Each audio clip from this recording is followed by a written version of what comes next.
Assalamu alaikum wa rahmatullahi wa barakatuh. So today we will be covering a very important topic from the grammar section for standard 10, which is same word as a noun and a verb. As the topic itself says, same word as a noun and a verb, you will be given with a one word, a single word will be provided to you, and you have to make a sentence as a noun and a sentence as a verb. So basically what does this mean? For example, here we have an example of book. So you can use book as a noun and a verb in two different sentences. जैसे we can say, हम क्या बोल सकते हैं, the book is very interesting. Book एक written work है, एक written work है book. और in the same way अगर हमको उस पर एक verb पर sentence बनाना है तो हम क्या बोल सकते हैं, book करना, जगह book करना है हमको एक seat fix करना है. So please book a ticket for me to reserve, right? So noun is a naming word and verb is an action word. Now for a clear, what is the definition of noun and verb?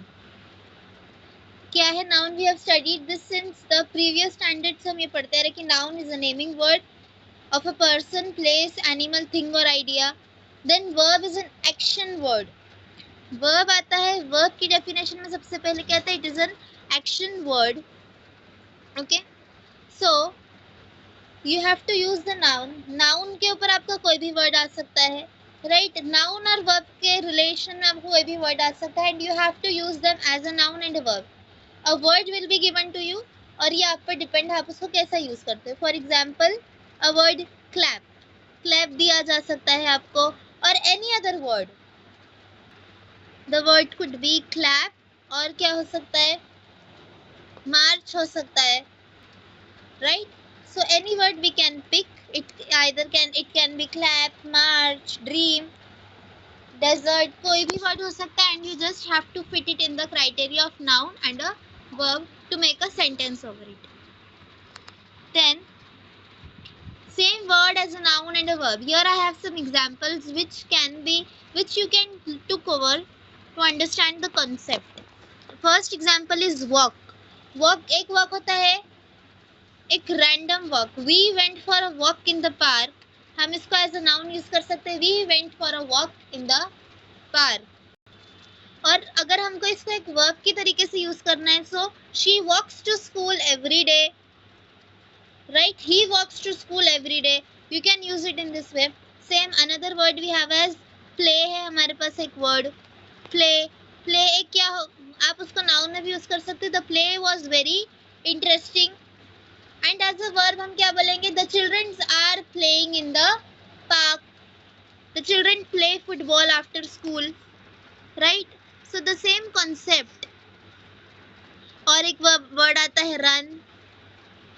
Run में what we can say, he went for a run in the morning. Morning run के लिए गया, या he runs every morning. Cook है word. Then we have the word paint, dinner, paint है, watch है, book है, drive है. There are many words. Just you have to take a word as a noun and a verb. So this was the basic definition. So you can use any word given to you as a noun and a verb. For example, अगर हम लेंगे एक word, as I have mentioned earlier, clap. To clap. Clap को अगर हमने एक noun के तौर पर लिया तो क्या होगा? The clap of thunder was frightening. The clap of thunder was frightening. And if we took it as a verb की तौर पर हमने लिया तो क्या होगा? The children clapped with joy. यहाँ पर they are clapping, they are actually doing an action, right? The word clap has been used as an action word. So this was just the basic definition. Now next part is the definition which has been given in the workbook of standard 10th target publications. So now here also some examples are given to you. जैसा act है एक word, यहाँ पर आपको सबसे पहला word दिया हुआ है act, फिर है break है, bowl है, head है, raid, step, बहुत सारे words, एक list है आपके पास आपके workbook में words की. If you just took a word head, use the word head as a noun and a verb.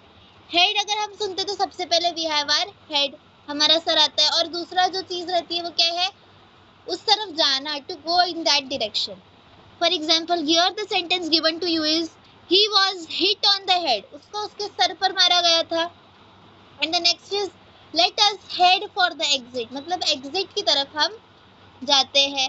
So the same way you have to use any sentence given to you. Then there is a list of sentences which I have.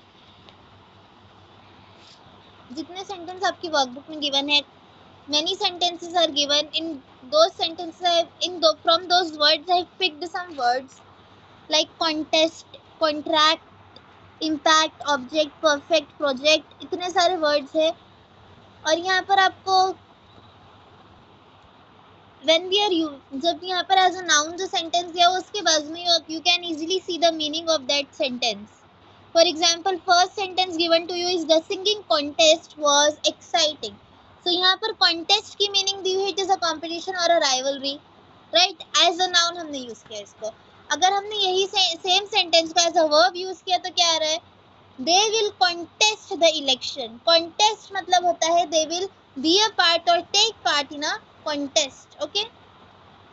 Next is contract. Contract एक होता है जो हमको sign करना रहता है. It is a written agreement. और the another contract is like एक disease से affect हो जाना. Okay, she contracted a serious illness. उसके contract में आगे उससे affect हो गई वो. Then another sentence we have impact. Impact एक हो सकता है if we will take it as a noun, impact. The earthquake had a huge impact. मतलब उससे influence हो गया, बहुत बड़ा impact हुआ उसका, effect हो गया. And if you are using it as a verb तो क्या हो जाएगा? The new rules will impact our daily life. कुछ changes आने वाले to have an effect. Will impact हमने यहाँ पर उसको as a verb use किया है. Same in your workbook there is a specific sentence has been given, a specific note has been given to you.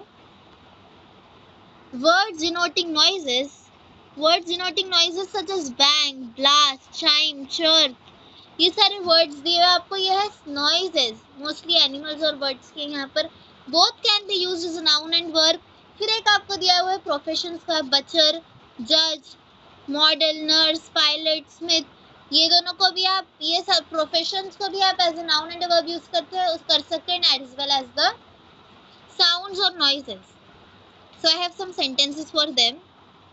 यहाँ पर यू कैन सी ये जितना भी पार्ट है, हम, रोल, जज, पायलट, बचर, ये सब जितने भी है you can see they are from that part only. और इससे पहले मैंने आपको एक एग्जाम्पल दिया था ऑफ द वर्ड क्लैप. मैंने आपको एग्जाम्पल दिया था of the word clap. So clap itself is a noise. ये भी एक साउंड में आता है. So you can even write the same, you can even take example from that. The clap of thunder was frightening as a noun, ये बताया था मैंने. And if you will take it as a verb, so the children clapped very loudly. The children clapped with joy. So you can take that also. तो यहाँ पर जो sentence की list, जो वर्ड्स की लिस्ट है मेरे पास, थंप एक होता है एक बड़ा सा साउंड, या तो फिर दूसरा थंप. यहाँ पर there was a loud thump on the door. जैसे हम नॉक बोलते हैं, loud knock on the door. So same thump is also a word alternative और similar to the word knock. There was a loud thump on the door, a heavy sound. And if we are using it as a verb, he thumped the table in anger. Thumped मतलब hit कर दिया उसने, जैसे हम एक hitting sound आ गया उसमें. To hit with a heavy blow. Role, her role in the play was important. A part played by a person. उसका रोल था उसमें. He will roll the dice. Roll क्या हो गया? To move something by turning. Turn किया आपने वहाँ पर, right? Judge है, the judge gave a fair decision. ये हमने यूज किया as a noun. ये उसका एक प्रोफेशन है. प्रोफेशन है और एक जज होता है योर ओपिनियन और your decision. Same pilot, the pilot flew the plane safely.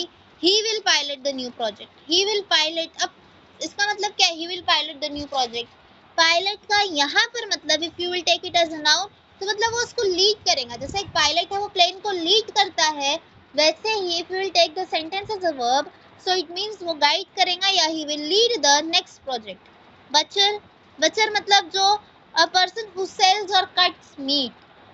काट बेचता है और काटता है मीट को, उसको बोलते हैं say it as a butcher. We bought fresh meat from the butcher. और एक बचर के आगे आप ed कर you can even use it as a noun form. They butchered the chicken carefully. उसको carefully इन लोगों ने काटा. To kill an animal for meat. So here I have already told you what are the basic forms, what is the basicity which you should know if you have to solve this exercise. Same word as a noun and a verb, and it is the place where mostly the children lag out because it is a very difficult question for them. So same here also, there are many words given in your workbook, and now it is your homework or it is your assignment to try to make sentences on the word given. अब bang पर बनाओ, scream, roar किसकी voice है? Lion की, right? The roar of the lion is very dangerous. You can make sentences like this. दोनों तरीके से आपको लेना है, as a verb, as a noun. And you also have to try making it, not only depend on the answers. Then this was just the part where I taught you all the basics of this lesson. Then in the next part we will be solving the exercises of this lesson along with some of the previous year questions which are already given in your workbook, and some questions. This whole page we will be solving in our another lecture of the grammar series. Okay, so thank you for listening and hope you have understood this part. Thank you.